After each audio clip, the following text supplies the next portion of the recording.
بسم اللہ الرحمن الرحیم۔ یہ کہانی چھوٹی عمر میں زیادتی کی ہے۔ یہ میری ہوش سنبھالنے سے پہلے کی بات ہے۔ ابا کے ملنے والے ایک انکل ہمارے گھر آئے۔ تب میں بامشکل 9 برس کی تھی۔ میرے والد نے ان کو رہنے کے لیے گھر میں جگہ دے دی۔ حالانکہ ہمارا گھر 2 ہی کمروں پر مشتمل تھا۔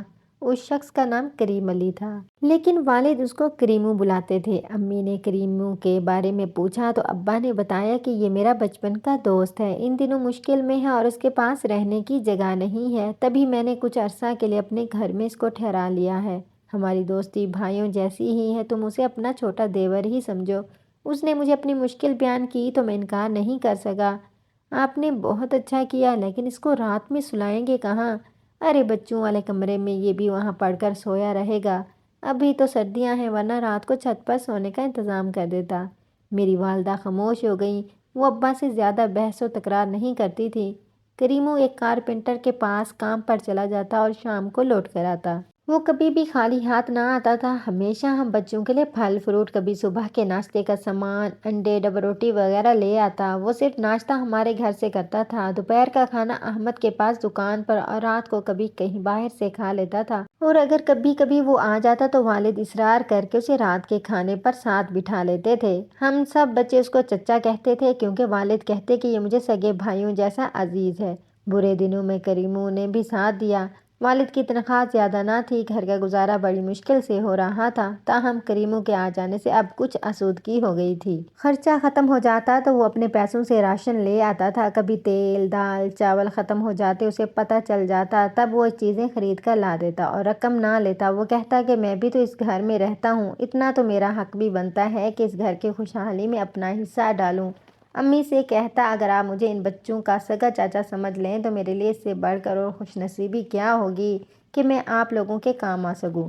ان باتوں سے میری والدہ متاثر ہو گئیں کہ کریمو واقعی ایک نیک دل اور اچھا انسان ہے۔ اگر ہم نے اس کو رہنے کے لیے جگہ دی ہے تو یہ بھی ہمارے احسان کا بدلہ چکانے کی پوری کوشش کرتا ہے۔ کوئی اگر کسی تنگ دست کی تنگ دستی کو آسودگی میں بدل دے تو ایسا آدمی کس کو برا لگتا ہے؟ دراصل کریمو کا کسی بات پر اپنے بڑے بھائی سے جھگڑا ہو گیا تھا، تبھی وہ سامان لے کر ابا کے پاس چلا آیا تھا۔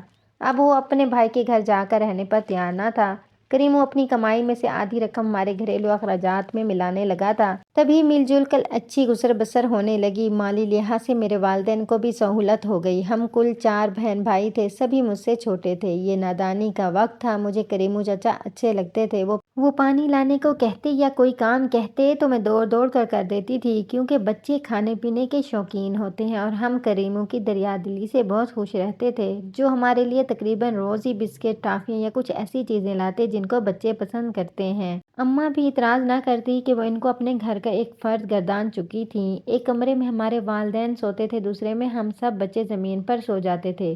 کمرے میں ایک ہی چارپائی تھی جو پہلے میری تھی، لیکن اب کریمو چچا کو مل گئی تھی۔ لیکن اب تو اس شخص کو چچا کہتے بھی مجھے شرم آتی ہے۔ اپنی زندگی پر بیتا یہ واقعہ میں اس لیے بتا رہی ہوں کہ وہ والدین جو غیروں پر بھروسہ کر لیتے ہیں، میری زندگی سے سبق حاصل کریں۔ دنیا میں کوئی کسی کا نہیں ہوتا۔ اپنے غیر تو بن سکتے ہیں، لیکن غیر اپنے نہیں بن سکتے۔ بچے دن بھر کھیل کود سے تھک ہار کر رات کو گہری نیند سوتے ہیں۔ ہم بھی فرش پر لائن سے بستر بچھا کر برابر سو جاتے تھے۔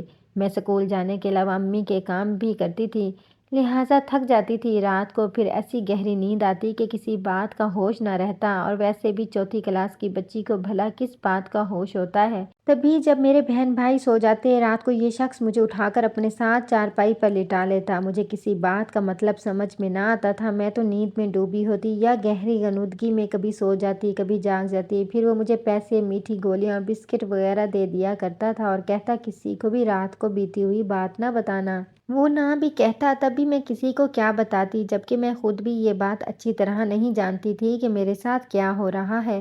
وقت گزرتا گیا، یہاں تک کہ میں نے ہوش سنبھالا تب بھی اس کو وہی حرکتیں کرتا پایا، مگر اب فرق یہ تھا کہ ساتھ میں وہ واہیات باتیں بھی شامل ہو گئیں۔ کبھی وہ باتیں میری سمجھ میں آتی، کبھی نہ آتی۔ مجھے کبھی یہ خیال نہ آیا کہ یہ سب کچھ میرے حق میں برا ہے اور میں خسارے میں پڑتی جا رہی ہوں۔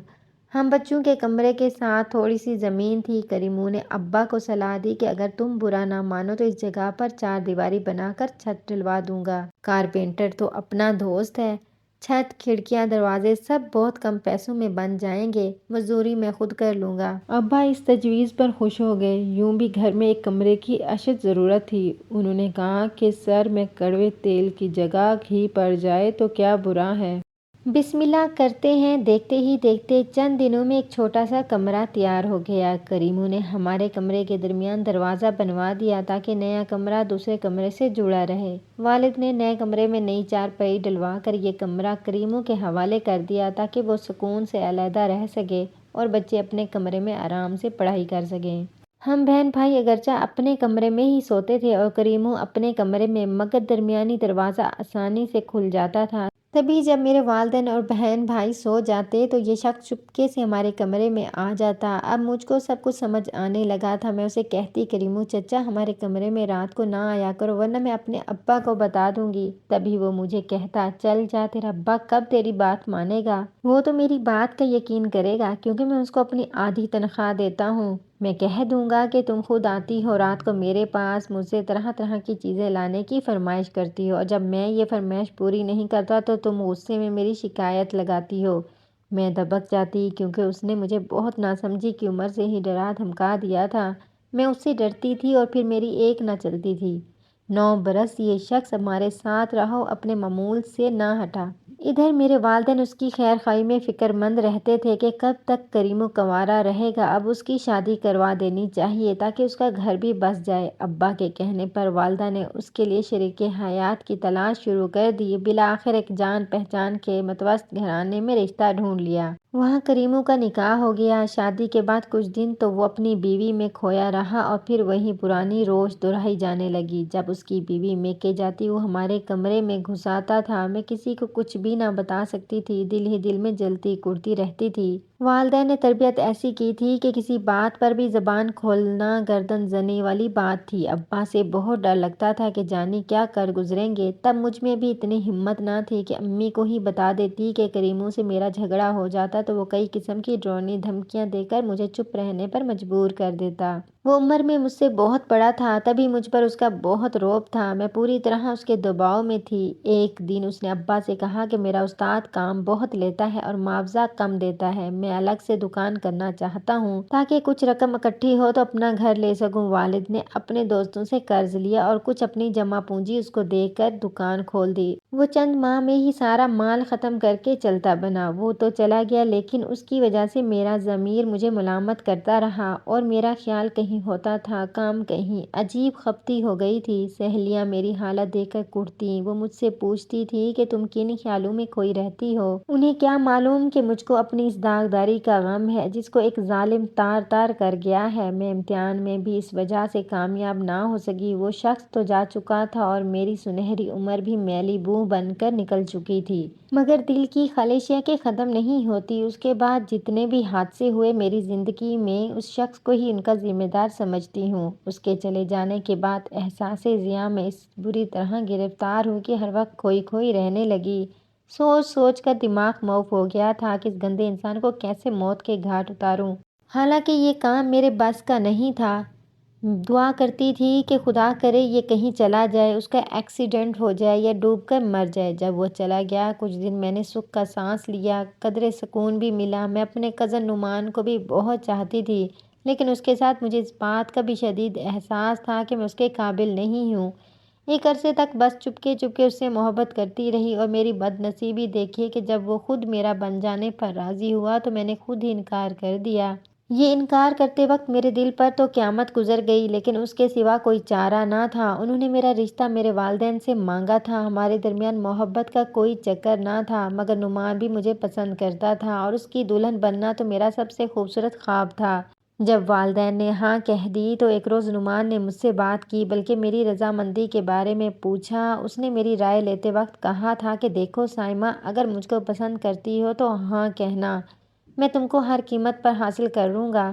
ایک بات تم نے مجھ کو بتانی ہوگی کہ تمہارا ماضی میں کسی سے کوئی تعلق تو نہیں رہا نا؟ اور میں جھوٹ کبھی برداشت نہیں کروں گا۔ یہ سنتے ہی میرے سارے خواب پل بھر میں ٹوٹ گئے۔ بھلا میں نعمان کو یہ کیسے بتا دیتی کہ میں تو اپنی زندگی کی سب سے قیمتی متاع لٹا چکی ہوں اور اب اس کے قابل نہیں رہی؟ یا پھر میں جھوٹ بول کر اس کو کیسے دھوکہ دیتی جس کی کسی دیوتا کی طرح میں نے پرستش کی تھی؟ تب دل پہ پتھر رکھ کر مجھے یہی کہنا پڑا، میرا خیال چھوڑ دو نعمان، مجھے تم اچھے تو لگتے ہو مگر شادی کے نقطہ نظر سے نہیں۔ میں تم سے شادی نہیں کرنا چاہتی کیونکہ مجھے کسی اور سے پیار ہے اور یہی سچائی ہے۔ میرے انکار سے نعمان مہینوں بیمار پڑا رہا۔ کاش میں اسے بتا سکتی کہ میری چادر میلی سے ہی مگر مجھ معصوم پر بچپن میں ظلم اور زیادتی ہوئی ہے۔ میں نے تمہارے سوا کسی کو نہیں چاہا۔ آج کے زمانے میں لڑکیاں جرأت مند ہیں، بول سکتی ہیں، مگر ہمارے زمانے میں لڑکیاں گونگی رکھی جاتی تھیں اور وہ حق بات کہنے کا بھی حوصلہ نہیں رکھتی تھیں۔ میں نے بھی اپنی خوشیوں کو ٹھکرا دیا، مانا کہ میں پیدائشی بزدل بھی تھی جس نے کبھی اپنے حق کے لیے آواز نہ اٹھائی تھی۔ میں نے تبھی اپنے دامن میں آئے پھولوں کو خود ہی گرا دیا۔ مجھے اقرار ہے کہ میں نے غلط کیا، مگر میں اور کیا کر سکتی تھی؟ نعمان کا مزاج سمجھ لیا تھا۔ اپنی مجبوری کی داستان اپنے اوپر ظلم اور زیادتی کی ابیتی سنا بھی دیتی تو مجھے یقین تھا کہ مجھے معافی نہ ملتی۔ عارضی معافی تو ہر مرد دے دیتا ہے اور اعلیٰ ظرف بن جاتا ہے، مگر دل میں اس کے ایک بار جو کانٹا چبھا جاتا ہے تو پھر اس کو نکالنا مرد کے اپنے بس کی بات نہیں ہوتی۔